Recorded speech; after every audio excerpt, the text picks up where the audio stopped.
ఈరోజు దశావతారాల్లో ఆఖరి అవతారం కల్కి అవతారం గురించి తెలుసుకుందాం. అధర్మం హద్దు దాటినప్పుడు ధర్మాన్ని పునరుద్ధరించేందుకు వచ్చే అవతారమే కల్కి అవతారం. యుగాలు మారుతున్నాయి, కానీ అధర్మం పెరిగే విధానం మాత్రం మారలేదు. నిజం నెమ్మదిగా మాయమవుతుంది, అన్యాయం సాధారణంగా మారుతుంది, ధర్మం ప్రశ్నించబడుతుంది. అప్పుడు భగవంతుడు మౌనంగా ఉండడు. ధర్మాన్ని తిరిగి నిలబెట్టేందుకు కల్కి అవతారం వస్తుంది. కల్కి అంటే శాంతి కాదు, సరిదిద్దే శక్తి, తప్పును ఆపే ధైర్యం. అది భయం కోసం కాదు, ధర్మం కోసం.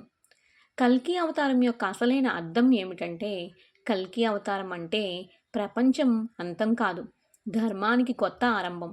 అది మనకు చెప్పేది ఒక్కటే: అధర్మాన్ని భరించటం పుణ్యం కాదు, దాన్ని ఎదుర్కోవడమే ధర్మం. కల్కి అవతారం మన జీవితానికి ఇచ్చే సందేశం ఏమిటంటే, తప్పు జరుగుతుందంటే మౌనంగా ఉండవద్దు, నిజాన్ని భయంతో వదిలిపెట్టవద్దు, ధర్మం కోసం నిలబడే ధైర్యం పెంచుకో. ప్రపంచాన్ని మార్చలేకపోయినా నీ చుట్టూ ఉన్న తప్పును ఆపగలిగితే నువ్వే ఒక కల్కి భావం. కల్కి రావడం కోసం ఎదురు చూడకు, ధర్మం కోసం నిలబడే మనసు పెంచుకో. అదే కల్కి అవతారం యొక్క అర్థం.